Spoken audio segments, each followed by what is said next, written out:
지나간 아픔도 마주할 세상도 예수 내 마음 아시네. 다시 한번 고백하겠습니다. 고단한 인생, 고단한 인생길 힘겨운 오늘도 예수 내 마음 아시네. 지나간 아픔도 마주할 세상도 예수 내 마음 아시네. 믿음의 눈 들어 믿음의 눈 들어 주를 보니 이 또한 지나가리라. 주어진 내 삶의 시간 속에 주의 뜻 알게 하소서. 하루를 살아도 하루를 살아도 기쁨으로 가리. 예수 늘 함께 하시네. 후회도 염려도 온전히 맡기리. 예수 늘 함께 다시 한번 고백하겠습니다. 하루를 살아도 하루를 살아도 기쁨으로 가리. 예수 늘 함께 하시네. 후회도 염려도 온전히 맡기리. 예수 늘 함께 하시네. 믿음의 눈 들어 주를 보니 이 또한 지나가리라. 주어진 내 삶의 시간 속에 주의 뜻 알게 하소서. 믿음의 눈 들어 믿음의 눈 들어 주를 보니 이 또한 지나가리라. 주어진 내 삶의 시간 속에 주의 뜻 목소리 높여서 찬양하겠습니다. 믿음의 눈 들어 믿음의 눈 들어 주를 보니 이 또한 지나가리라. 주어진 내 삶의 시간 속에 주의 뜻 알게 하소서.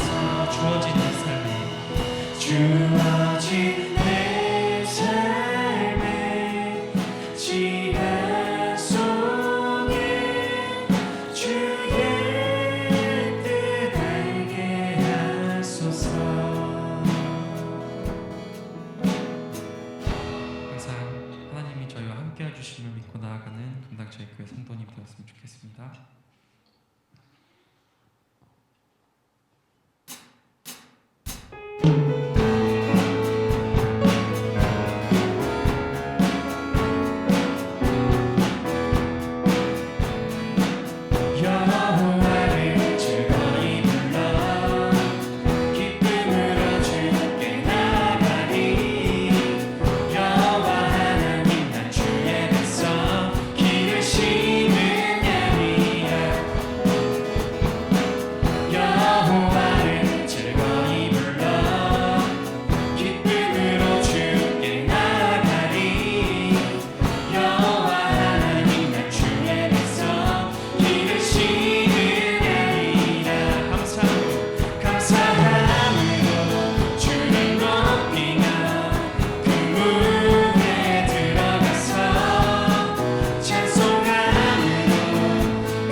이곳에 찬양하고 예배로 나와 있습니다.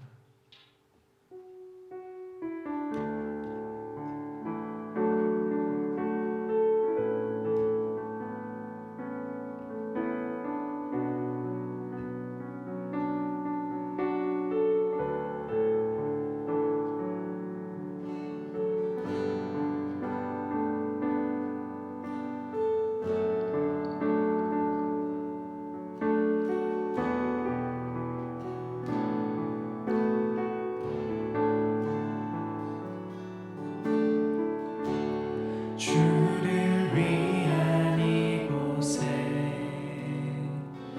예배하는 자들 중에 그가 찾는 이 없어 주님께서 슬퍼하시네.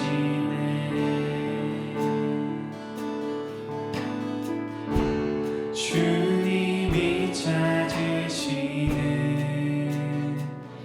그 한 사람 그 예배자 내가 그 사람 되게 내가 그 사람 되기 간절히 주께 예배하네. 주내로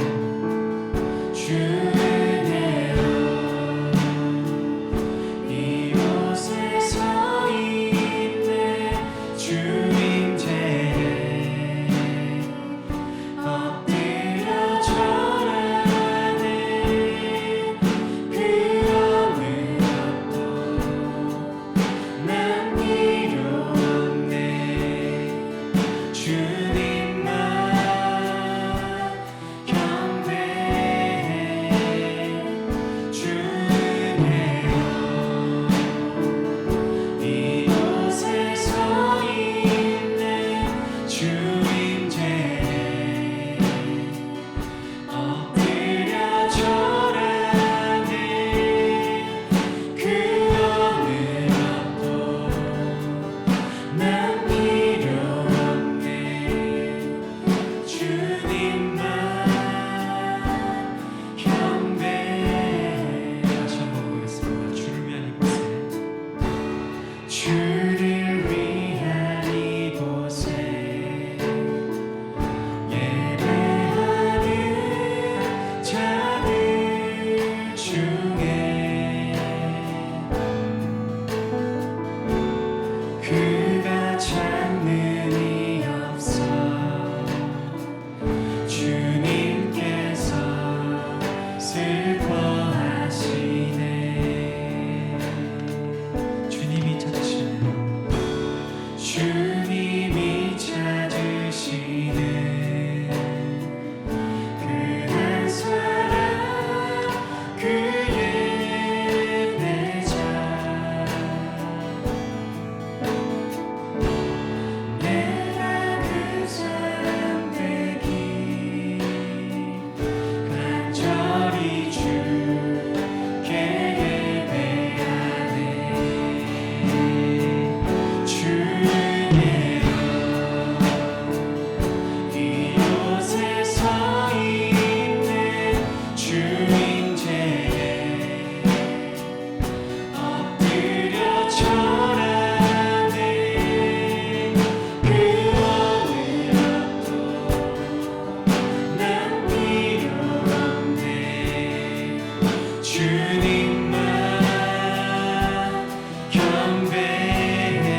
전능하사 천지를 만드신 하나님 아버지를 내가 믿사오며 그 의의 아들 우리 주 예수 그리스도를 믿사오니 이는 성령으로 잉태하사 동정녀 마리아에게 나시고 본디오 빌라도에게 고난을 받으사 십자가에 못 박혀 죽으시고 장사한 지 사흘 만에 죽은 자 가운데서 다시 살아나시며 하늘에 오르사 전능하신 하나님 우편에 앉아 계시다가 저리로서 선자와 죽은 자를 심판하러 오시리라. 성령을 믿사오며 거룩한 공예와 성도가 서로 교통하는 것과 죄를 사하여 주시는 것과 몸이 다히 사는 것과 영원히 사는 것을 믿사옵나이다. 아멘. 찬송 446장입니다.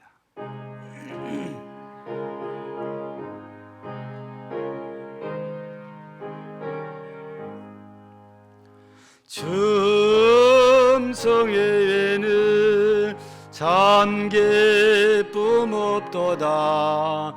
날 사랑하신 주 늘 계시옵소서. 기쁘고 기쁘도다.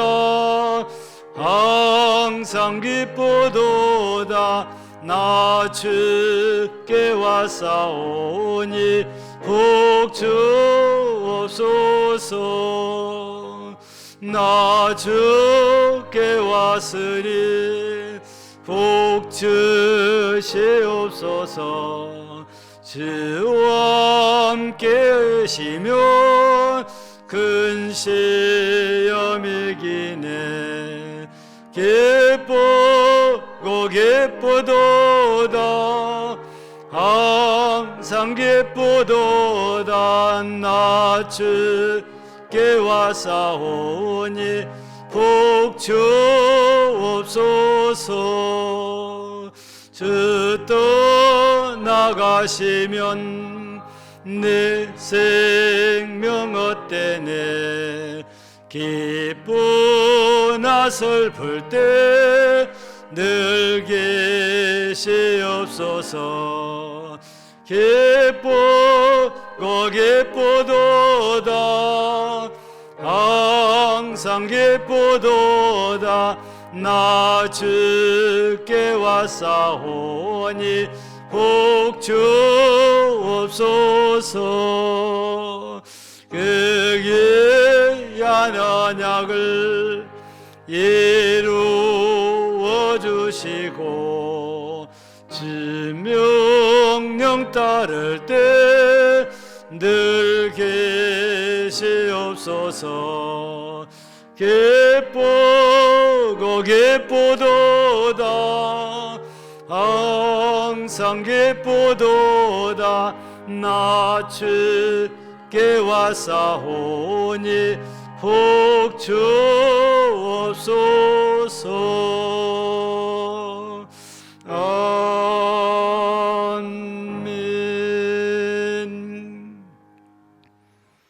거룩하시고 자비로우시며 긍휼이 한이없이 많으신 우리 하나님,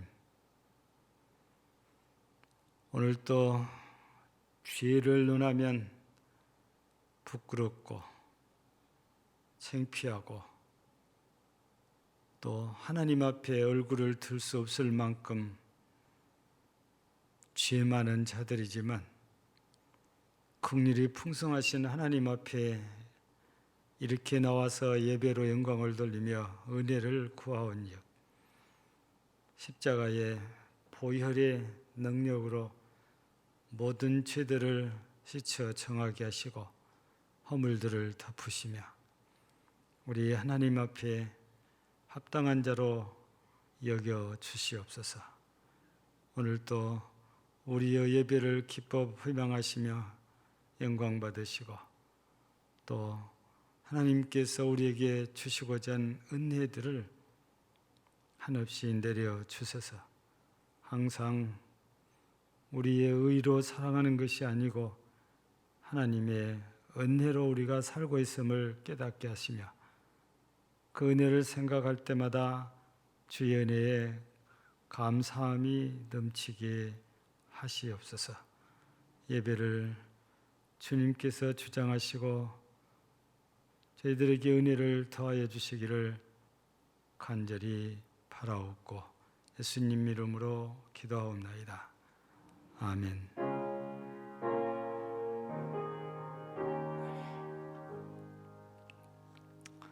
하나님 말씀은 창세기 9장입니다.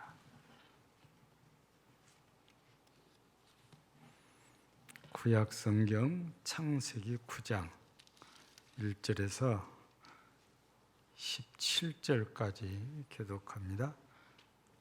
10쪽이나 11쪽 되겠습니다. 창세기 9장 1절에서 17절까지 교독합니다. 하나님이 노아와 그 아들들에게 복을 주시며 그들에게 이르시되 생육하고 번성하여 땅에 충만하라.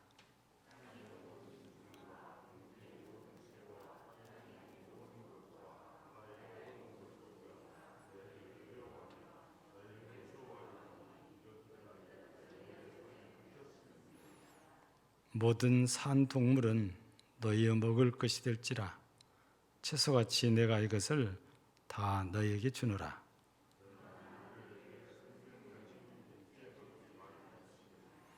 내가 반드시 너희의 피, 곧 너희의 생명의 피를 찾으리니 짐승이면 그 짐승에게서, 사람이나 사람 형제면 그에게서 그의 생명을 찾으리라.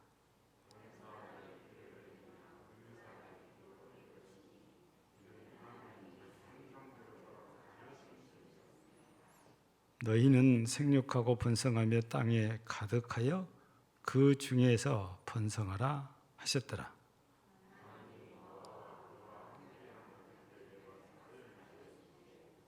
내가 내 언약을 너희와 너희 후손과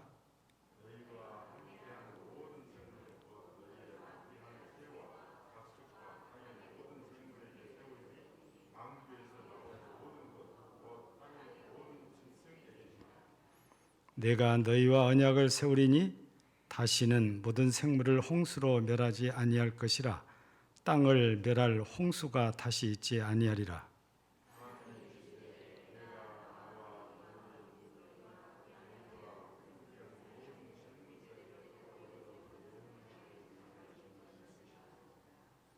내가 내 무지개를 구름 속에 두었나니 이것이 나와 세상 사이의 언약의 증거니라.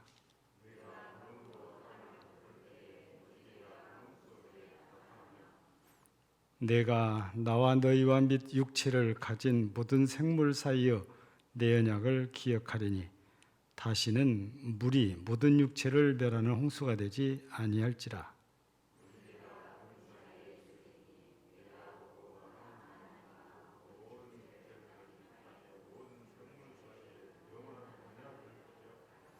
하나님이 노아에게 또 이르시되 내가 나와 땅에 있는 모든 생물 사이에 세운 언약의 증거가 이것이라 하셨더라. 아멘.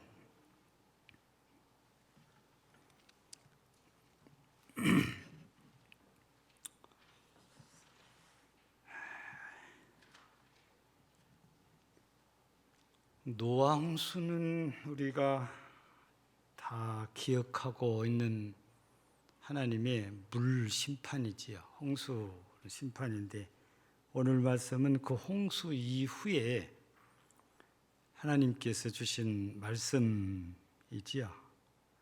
그런데 오늘 말씀을 우리가 이렇게 딱 첫머리 이렇게 보니까 어디서 많이 본 듯한 말씀이 1절에 이렇게 소개되어졌고 또 2절에도 소개되어져 있고 또 7절에도 소개가 이렇게 되어져 있습니다. 이 비슷한 성경 구절이 또 있지요. 그게 천지 창조를 마치고 사람에게 복을 주셨잖아요. 그게 창세기 1장 28절이지요. 거기서도 생육하고 번성하여 땅에 충만하라. 우리 사람에게 주신 복이었거든요. 그런데 그 사람이 악을 행하니까 하나님께서 홍수로 심판하사 노아의 가족을 제외하고는 모두가 다 멸망을 당했잖아요. 그래서 지금의 인류는 노아의 후손들이 다시 이렇게 번성했다고 보고 있는 겁니다. 그런데 이 홍수가 끝난 다음에 하나님께서 주신 말씀이 창세기 1장 28절에서 주셨던 그 말씀, 그걸 또 주시는 거예요. 그들에게, 그러니까 노아와 그 아들들에게 복을 주시며 그들에게 이르시되 생육하고 번성하여 땅에 충만하라. 창조 이후에도 이런 복을 주셨는데 홍수 이후에 다시 똑같은 복을 지금 주시는 거예요. 예. 그래서 오늘은 이 저녁 이 시간에는 다시 하나님의 복, 이런 주제를 드리고 말씀을 이렇게 나누려고 하는 것입니다. 근데 얼른 일단 우리가 보면 홍수 이후에 하나님께서 노아와 그 아들들에게라고 표현됐지만 인류에게 다시 이렇게 복을 주셨어요. 생육하고 번성하고 땅에 충만해라. 그리고 땅의 모든 짐승, 공중의 모든 새, 땅에 기는 모든 것, 바다의 모든 물고기 전부 다 사람이 다스릴 수 있도록 해놨죠. 왜냐하면 그것들이 너희를 두려워하며 너희를 무서워하리니. 이것은 하나님께서 이것들을 우리 손에, 인간의 손에 다 붙이셨기 때문이다. 이게 맡겨놨다는 말씀이거든요. 하나님께서는 홍수 이후에 피조 세계를 사람에게 몽땅 맡겨놓고 너희가 생육하고 번성해서 그것들을 잘 관리하고 다스려라. 이런 복을 우리에게 이제 주셨던 거지요. 근데 이 복을 누가 주신 겁니까? 하나님께서 이렇게 주신 거지요. 이것이 언약이기도 합니다. 그래서 이 언약의 징표로 우리가 뒤에 와서 보니까 구름 속에 뭘 감춰놨어요? 무지개를 감춰놨다가 필요할 때마다 그 무지개를 보여주시면서 하나님의 언약을 상기시켜 주신 거지요. 우리나라에서도 무지개를 볼 수 있고, 근데 무지개는 거의 비 온 뒤에 주로 이렇게 하잖아요. 근데 비가 안 와도 무지개가 뜨는 곳은 폭포가 있는 곳들입니다. 그래서 제 기억에는 뭐 몇 개인지도 모를 정도로 이 브라질과 아르헨티나 국경에 있는 이과수 폭포 가면 무지개가 아주 여러 개입니다. 왜냐하면 폭포가 이렇게 길게 있다 보니까 여기도 무지개, 저기도 무지개가 많아요. 하나만 때. 그러니까 비 온 후에 생길 수 있는 것이 무지개고, 이렇게 폭포가 떨어지면서 이 굉장히 작은 물 분자가 막 튀어오르잖아요. 그러면서 또 무지개가 이렇게 생긴 것 같아요. 근데 그 무지개는 그냥 아름답게만 보이기 위해서 주어진 게 아니고 하나님의 약속의 징표로 주신 것이 당시에 무지개였다라고 성경은 우리에게 말씀을 지금 하고 계신 거지요. 근데 이런 것들을 전부 하나님께서 우리에게 주셨는데, 하나님께서 이 홍수 심판을 하실 때에도 사람들을, 이렇게 죄악에 빠져 있는 사람들을 보시고 참 많이 힘들어 하시죠. 우리 창세기 6장 5절 8절입니다. 이게 홍수 심판 전이지요. 여호와께서 사람의 죄악이 세상에 가득함과 그의 마음으로 생각하는 모든 계획이 항상 악할 뿐임을 보시고 땅 위에 사람 지으셨음을 한탄하사 마음에 근심하시고 이르시되 내가 창조한 사람을 내가 지면에서 쓸어버리되 사람으로부터 가축과 기는 것과 공중의 새까지 그리하리니 이는 내가 그들을 지었음을 한탄함이니라. 그렇지만 노아는 하나님께, 여호와께 은혜를 입었더라. 이렇게 되어 있거든요. 그러니까 홍수 심판 이전에 하나님께서 인류를 보실 때에 너무 죄악에 관영을 한 거예요. 여러분 여기서 하나님께서 사람을 땅에 지으심을 한탄하셨다 그랬는데 이 한탄하셨단 말이 무슨 뜻일까요?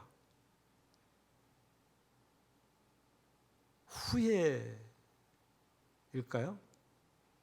한탄하시다 그러니까 하나님께서 이거 사람 지은 것을 후회하셨다고 해야 될까요? 근데 우리가 여호수아서를 통해서 보면 하나님은 절대 후회함이 없으시다 그러거든요. 하나님이 하신 말씀을 통해서나 하나님이 하신 어떤 일로도 하나님은 후회라는 것을 안 하신다는 겁니다.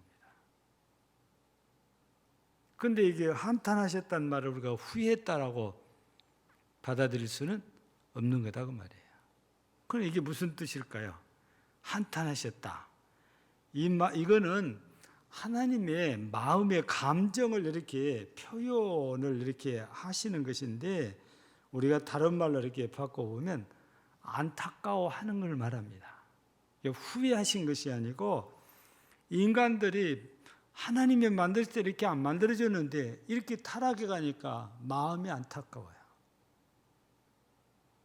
안타까워하면서도 심판을 안 하실 수도 없는 거죠. 예를 들면 우리가 자녀들을 키우다가 애들이 잘못한단 말이에요. 근데 이 애들을 보면서 이 아이를 낳은 것을 후회하는 엄마 아빠는 거의 없습니다. 그냥 어쩌다가 이렇게 됐을까 하면서 안타까워하는 거지 내가 이 아이를 낳은 것 때문에 후회하는 이런 부모는 없어요. 마찬가지 하나님도 안타까워하시는 것이지 한탄하셨다고 해서 사람을 이 땅에 지으신 것을 후회하시는 그런 하나님이 아니시라는 것입니다. 속은 상하지만 어떻게 해야 돼요? 애들을 바르게 키우려면 징계를 안 할 수가 없잖아요. 해초를 때려야 될 때가 되면 해초를 때리기도 해야 되잖아요. 마음은 아파요. 안타까워요. 한탄스러워요. 예. 하나님께서도 바로 그때 당시의 마음이 그런 마음이거든요. 그런데 이런 마음으로 심판을 하셨는데 심판이 끝나고 다시 노아의 가족들이 방주에서 이렇게 물이 다 줄어드니까 나오잖아요. 하나님께서는 기다렸다는 듯이 오늘 1절, 2절 계속해서 축복의 말씀을 주신 거예요. 만약에 후회를 이렇게 하신 하나님이었다면 아마 노아의 가족도 남기지 않았을 거예요. 그런데 안타까워 하시면서 그 많은 사람들 가운데서 그래도 노아의 가족이 그나마 나으니까 노아의 가족이 죄가 없는 진짜 깨끗한 의인이니까 여기서 하나님께서 의로 여겨주신 것이 아니고 그나마 그 중에서 제일 나으니까 안타까운 마음을 가지신 하나님께서 노아의 가족들을 살려서 인류를 다시 시작하게 해 주신 거거든요.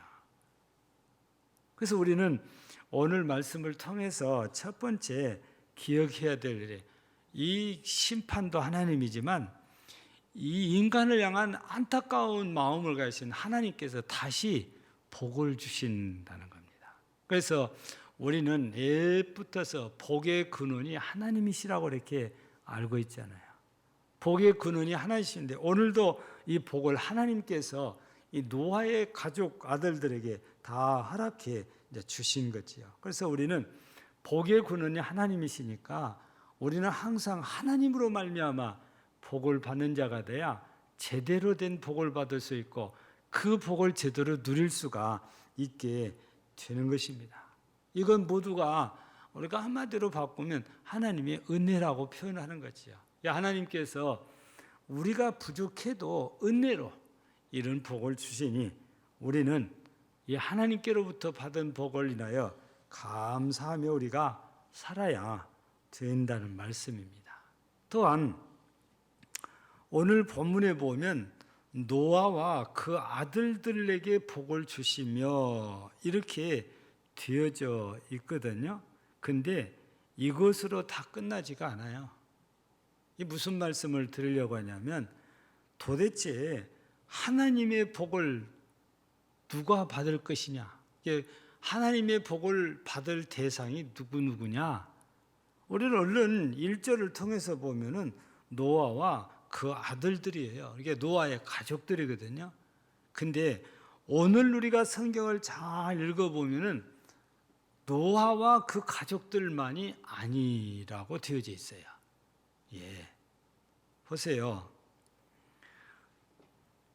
이 4절, 3절부터서 보면 이 동물들을 사람의 먹거리로 다 주셨잖아요.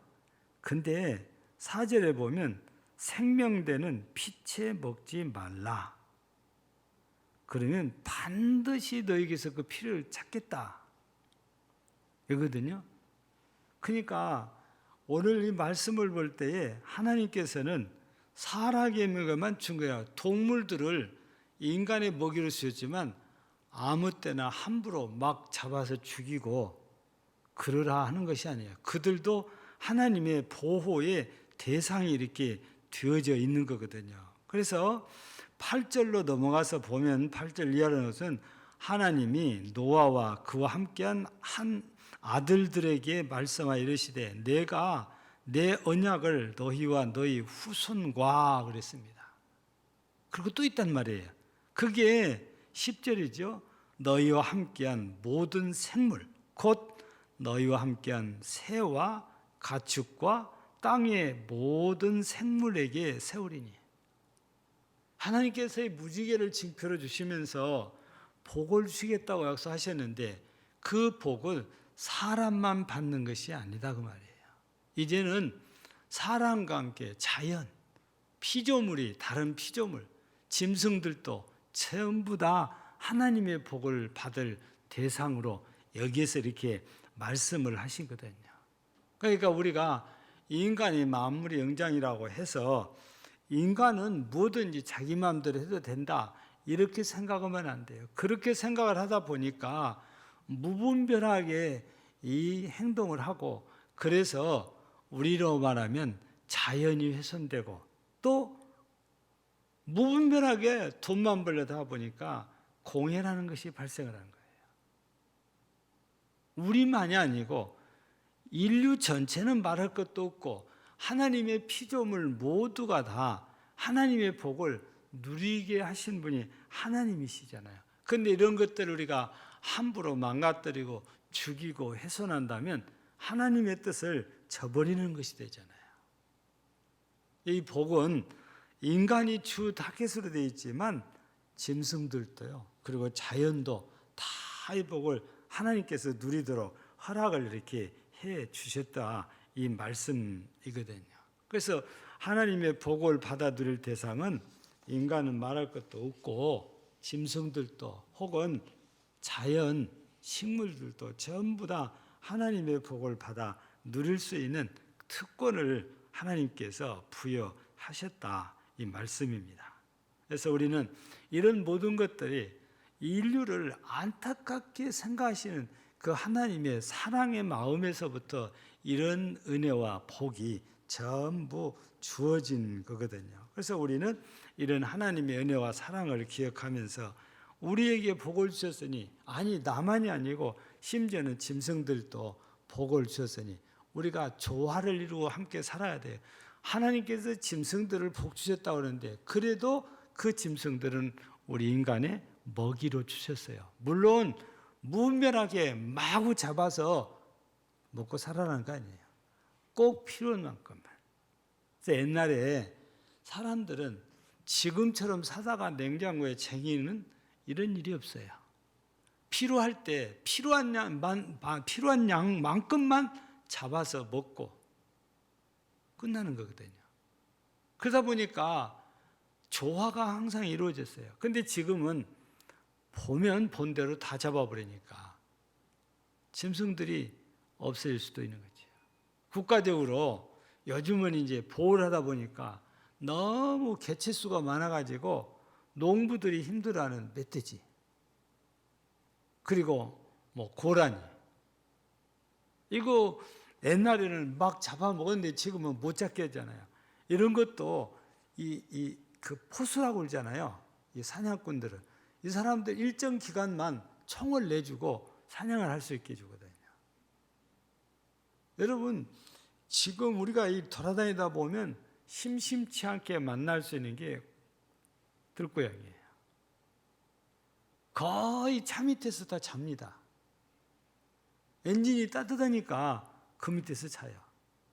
종종 어린 고양이는 차 밑에서 자도 너무 추우면 얼어 죽는 경우도 있어요. 저는 몇 번 봤거든요.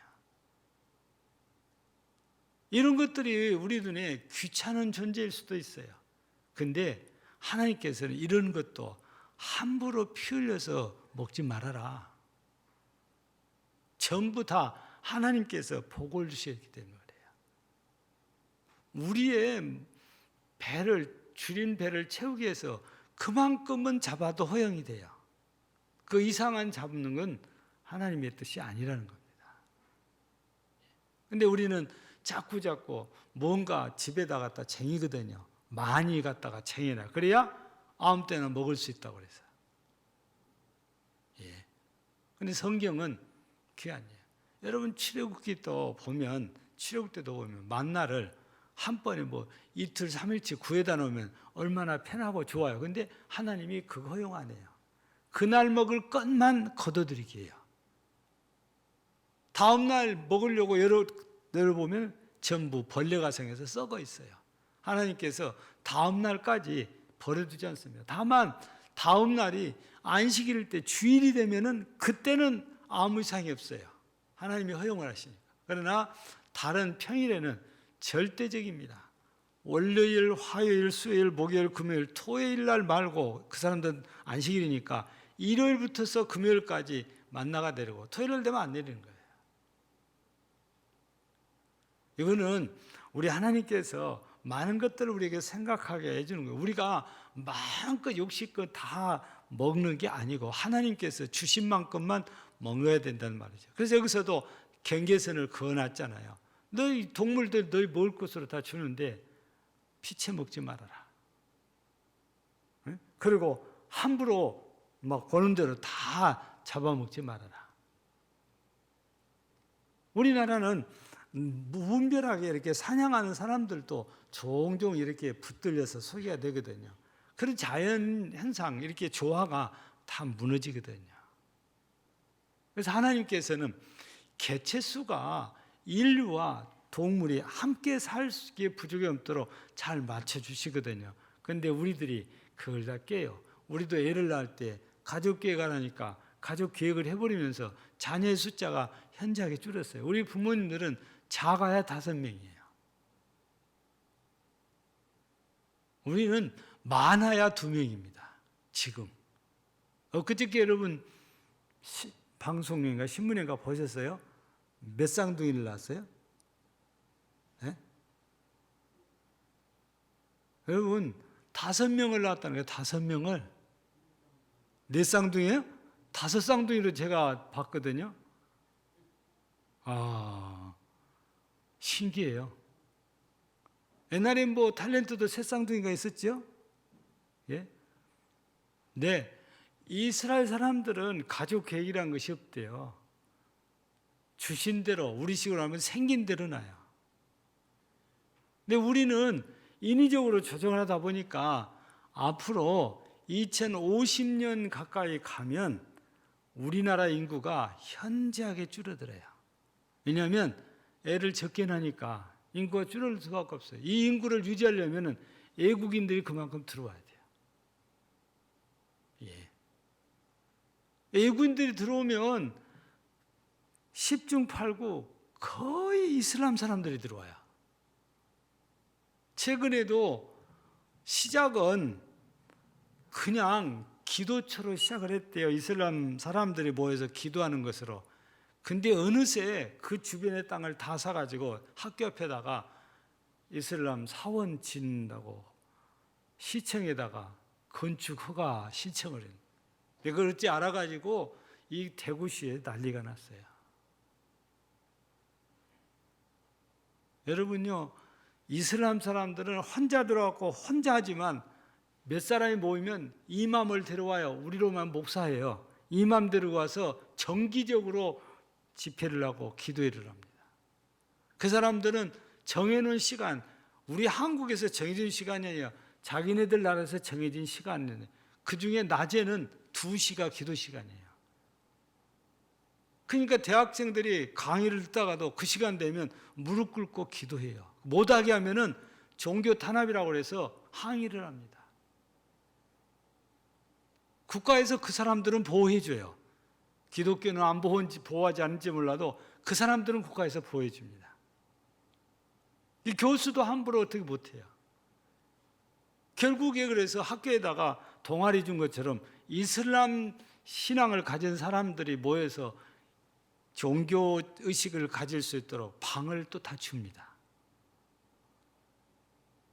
우리가 생각한 것보다 훨씬 심각하게 지금 바뀌어져 가고 있는 게 이슬람 사람들이에요. 우리 기독교인들이 국회의원이 아무리 많아도 이슬람 신앙을 가진 국회의원 한 명 나오면 그 사람을 못 이겨요. 기독교인들은 그냥 다 당 따라가서 하지만 그 사람들은 그렇게 안 해요. 종교적인 신념으로 위에서 시킨 대로 하니까. 무서운 거예요, 그것이. 우리는 기억해야 됩니다. 하나님께서 우리에게 복을 주셨는데, 모두에게 복을 주셨는데, 그런데 이렇게 살다 보니까 다른 종교들이 특세를 내서 여러 가지 어려운 일들이 많이 생겨요. 이런 일이 생기지 않으려면 우리가 하나님의 복을 받아서, 우리가 하나님의 복을 받은 자로서 하나님께 순종해 살면 우리가 더 번성을 해요. 그래서 그들을 우리가 지배를 할 수가 되지만요, 우리가 하나님의 말씀을 순종하지 않고 우리식으로 이렇게 살다 보면 얼마 못 가서 우리가 그들의 지배를 받아요. 여러분, 이스라엘 사람들도 가족 기회가 안 하거든요. 그리고 이슬람 사람들은요, 한 남자가 그냥 돈 있는 만큼 투자해서 여자들을 부인으로 막 둘도 셋도 넷도 막 얻어가지고 얘기를 하니까 우리가 못 이겨요. 예, 우리하고는 전혀 다르거든요. 예.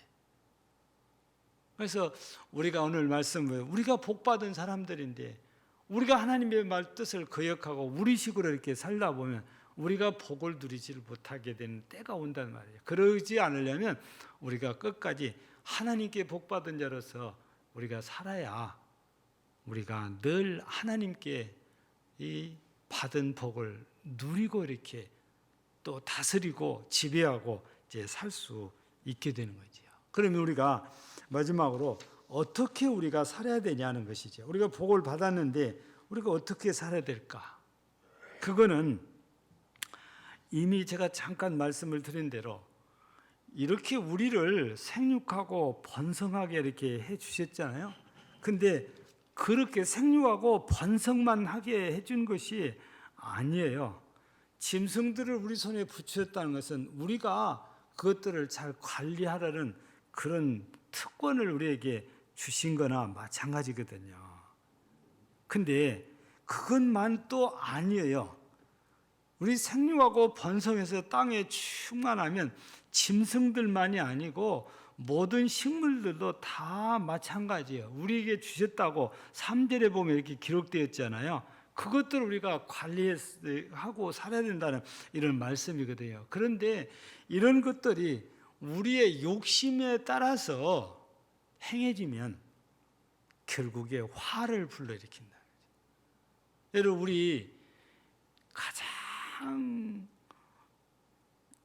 물 오염을 많이 시킨 것이 공장 말고, 공장은 아예 그냥 어마어마하게 쏟아지니까 말을 할 수가 없어요. 근데 공장 말고 이 농어촌에서는 뭐가 제일 오염을 많이 시키죠? 여러분, 축산업이에요. 예. 요즘은 많이 개선됐어요. 뭐 이렇게 우리 왕겨라고 그러나요? 이렇게 도정 공장에서 나오는 겨 있잖아요. 이거를 깔아가지고 많이 개선됐지만 관리 안 한 데는 거기서 이 가축들의 분노가 어마어마하게 쏟아져 나와요. 비 오면은 그 빗물에 다 씻어서 강물로 들어오잖아요. 물을 오염시키는 게 실은 가축들이에요. 축산 나오는 폐수, 이것이 이렇게 물을 오염시키거든요. 그래서 어디 뭐 축사진다고 하면 마을에서 막 쌍불을 켜고 막 반대를 한 이유가 그래요. 또 냄새가 어마어마해요. 여러분, 축사가 생기면은 그 냄새가 가까운 데만 있는 거라 멀리까지도 주변의 냄새가 엄청나요. 그래서 사람들이 못 살고 이사 가는 경우들이 자꾸 생기거든요. 여러분, 왜 이렇게 집단 사육이라는 게 생겼어요? 많은 사람들이 이거를 욕심을 내서 많이 먹으려고 그러니까 그런 거지. 옛날처럼 잡아서 먹을 만큼만 잡아서 먹고 끝났으면 그렇지 않아요. 집단 사육을 하면 이런 오염시키는 문제도 나오고 가축의 질병의 문제도 나와요. 여러분, 날씨가 추워지니까 우리 무슨 걱정 또 하나 해야 돼요? 조류독감이잖아요. 조류독감이 또 언제 퍼질지 몰라요. 거기다가 또 돼지, 뭐 거리마다 방역한다고 또 막 난리잖아요. 이거 다 겨울에 나는 것들이거든요.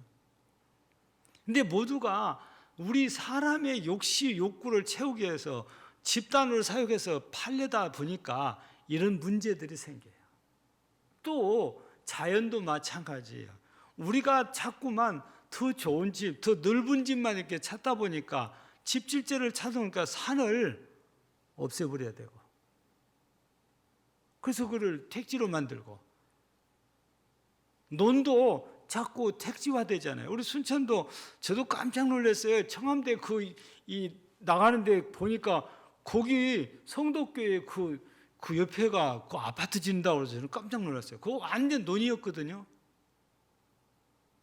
예? 하기야 뭐 지금 정원이 들어온 전체 전부 논이잖아요. 근데 이렇게 이제 자연이 자꾸만 훼손되어지고 그러다 보면 그 자연이 훼손되면서 생각지도 않는 자연재해라는 게 생긴데 그게 산사태잖아요. 여러분 사진 보셨어요? 산사태 난 거. 아니 어떻게 촬영하려면 되면 스물스물에 조금 내려도 그것이 시간이 가니까 갑자기 그 처음에는 스물스물하더니 그것이 쓰러져 내려오는데 이야 무서워요. 그냥 흙더미가 쏟아져 내리는데 금방 집들을 다 덮어버리고 자동차 다 덮어버리고 자동차가요 도망가는데 속도가요 거의 더 빨라요.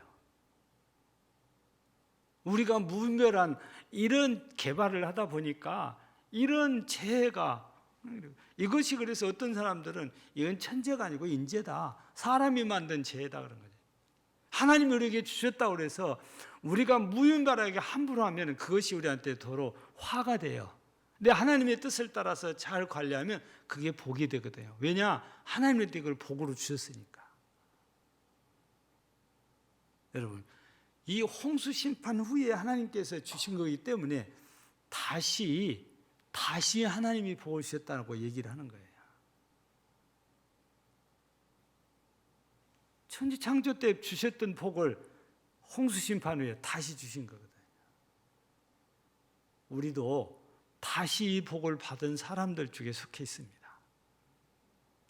우리 모두가 하나님께 이런 복을 받은 자로서 하나님의 뜻에 따라서 잘 하나님이 주신 것들을 관리하고 또 잘 보살펴서 우리가 보존해서 이것이 우리한테 화가 아니고 항상 이것이 복이 되게 하는 그리스도인 되어야 돼요. 많은 사람들이 욕심 때문에 자꾸 이런 일을 하다가 결국 화를 불러일으키거든요. 예. 우리나라가 땅이 좁은 나라잖아요. 근데 집은 넓게 짓고 사는 나라가 또 우리나라예요. 옛날에는 우리나라도 진짜 방이 조그만했잖아요. 그 조그만한 방에서 8식구, 9식구들이 막 그러고 살았잖아요. 근데 지금은 못 산대요. 예. 여러분 옛날에 비하면 20평짜리 지금 아파트가 옛날에 보면 엄청 넓은 거예요. 옛날에 20평짜리 주택이 그거는 부잣집이에요. 아주 어지간하면 보통 10평 남짓밖에 안 돼요. 넓어야 25평이에요. 어지간하면 다 10평 이쪽 저쪽이거든요. 근데 지금은 뭐 누가 10평짜리 아파트 혼자 살면 모를까 안 들어가려고 그러죠. 우리가 자꾸 이렇게 욕심내다 보니까 자꾸 업자들은 자연을 훼손해서 집을 짓게 되고, 근데 그것이 우리한테 플러스가 아니고 마이너스가 되는 이 무서운 화가 되는 이런 일들이 생기니까 우리가 하나님께 다시 복을 받았으면 그 복을 받은 사람답게 살아야 이 복이 오래도록 자자손손이 누리게 되는 것입니다. 그래서 우리 모두가 이 홍수 후에 하나님께서 노아와 이 자녀들에게 주신 복인데 그것이 그들에게만 아니라 그 후손들에게잖아요. 근데 그 복이 사람에게만 아니고 모든 짐승과 자연에게도 그 복을 주셨는데 대신 그거를 관리하고 다스리는 복은 우리 사람한테 주신 거예요. 그래서 사람이 가장 책임이 큽니다. 사람이 잘못하면 그래서 옛날에는 어떻게 됐어요? 땅도 저주를 받았잖아요. 아담이 선악과 따먹으니까 땅도 저주를 받게 돼요. 그렇지만 감사하게도 하나님께서 이후에는 사람의 죄 때문에 땅은 저주하지 않겠다고 약속을 하셔서 지금은 사람이 잘못해도 땅이 저주를 받아서 열매를 못 맺거나 그러진 않아요. 다만 사람들이 악한 일들을 땅에다가 하면 그 땅이 썩어서 식물이 못 자랐죠. 다 사람 때문에 그런 거죠. 그래서 우리는 다시 복을 받은 자답게 살아서 정말 하나님의 복이 우리 일평생뿐 아니고 자자손손이 함께 누리는 그런 복된 우리 교회 성도들 또 자녀들 자녀손들이 또 되어지기를 주의 이름으로 축복합니다. 하나님 아버지, 홍수에 하나님께서 창조 후에 주셨던 복을 다시 주셨습니다. 복은 우리가 만들어가는 것이 아니고 하나님이 주신 것이라는 것을 우리는 오전 예배 시간에도 들었습니다. 이제 홍수 이후에 하나님께서 노아의 아들들과 짐승들과 자연에도 복을 주셨습니다. 이제 우리 인간들을 이것들을 관리하고 다스리도록 생육하고 번성하는 복을 주셨는데 우리 모두가 다시 복을 주신 그 하나님의 뜻을 따라 자연을 훼손하는 것이 아니고 잘 관리하고 다스려서 언제까지나 하나님이 주신 복을 누리게 하옵소서. 예수님 이름으로 기도하옵나이다. 아멘.